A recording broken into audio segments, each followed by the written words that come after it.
Miss Vastavikta welcomes you to Sunbeam Convent School. So today we are going to start a new lesson, that is fiber to fabric. So in this lesson you will learn about the history of clothes, animal fibers, occupation hazards of silk industry in production of wool, production of silk, and safety and health measures. So for the chapter is fiber to fabric. That means धागा से कपड़ा बन जाना. So history of clothes. Clothes are our basic requirement. We need clothes after food. Okay, food. After that we need clothes and then shelter. These are our basic requirements. So clothes is among one of our basic requirements. So wearing clothes is solely the characteristic of human being because no other organisms wear clothes. Have you seen any other organisms wearing clothes? No, it is the characteristic. It is solely the characteristic of human beings.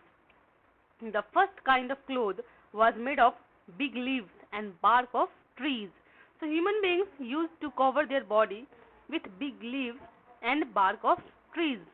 Then people started using animal skin and fur for different animals to cover their body. So gradually people started some changes. From big leaves to bark of trees, they started using animal skin and fur. These used to go on for years. Later, people started looking for new methods of making clothes. Slowly and gradually, they learned weaving and stitching. So, first they used to cover their body with big leaves. After that, they used to cover their body with animal skin and fur. And then, they gradually learned weaving and stitching also. They made lighter clothes by using barks and fibers of trees. After that, they did not use animal skin for making clothes because animal skin was heavy and also it was not very much comfortable. So, they used to make clothes of bark and fibers obtained from trees. To get a softer cloth, they milled it really hard and soon it became like a piece of cloth. So the piece of cloth that we are wearing now is not so simple. It has a long journey.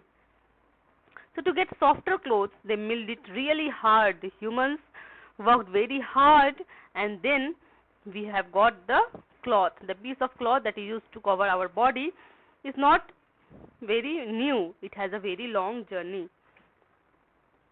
With the discovery of stitching needles, they stitched these small pieces together and created clothes to cover their body.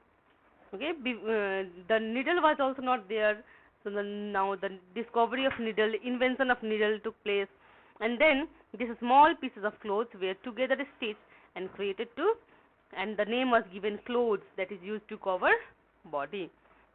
As time passed by, clothes become an integral part of our necessities. So we cannot imagine our life, or we cannot imagine anything, our body without clothes. Okay, it has become an integral part of our necessities. We need it anyhow. Human beings felt the need of clothes because they protect us from heat, cold, rain, dust and insects. So human beings felt the need of clothes because they protect us from heat, okay, cold, rain, dust and insects. Now climate and clothes. We need clothes according to climate of the place where we live. Some people live in places where it is cold throughout the year. Okay, so in that place, what happens? The type of cloth will differ from the type of cloth the people are wearing. People are wearing in hot places. So some people live in places where climate changes from season to season. So thus your clothing depends on where you live. The type of climate you live, that type of clothes you have to wear. Dressing appropriate is very important. You need to be prepared for different weather conditions so that you do not get caught in cold and get sunburns in heat. Yes, it is very necessary that we have to take care of what we are wearing in which season. If we imagine if you are wearing a jacket in summer season, then what will happen? You will get sunburns. And if you are wearing a cotton cloth, a very light cloth in cold, then what will happen? You will get cold, you will get fever, and you will get a cough. So these are all the problems that you will face, because if you do not wear clothes according to the season, according to the temperature in which you are staying. For colder months, you are advised to wear warm clothes such as sweaters, sweatshirts, trousers, woolen socks, scarves, gloves, etc. So these are the clothes that are designed to wear in colder months: sweaters, sweatshirts, trousers, woolen socks, scarves, gloves. We do not wear it in summer season. So waterproof shoes or raincoats and umbrella are advisable for protection from rains. Yes, they protect us from rains. Umbrella, raincoat, shoes or boots. In summer, we feel comfortable wearing light cotton clothes. We like to wear shorts, t-shirts, skirt, jeans. And why? Because light cotton clothing is good when the humidity is quite high, because cotton cloth is a good absorber of this sweat, and also uh,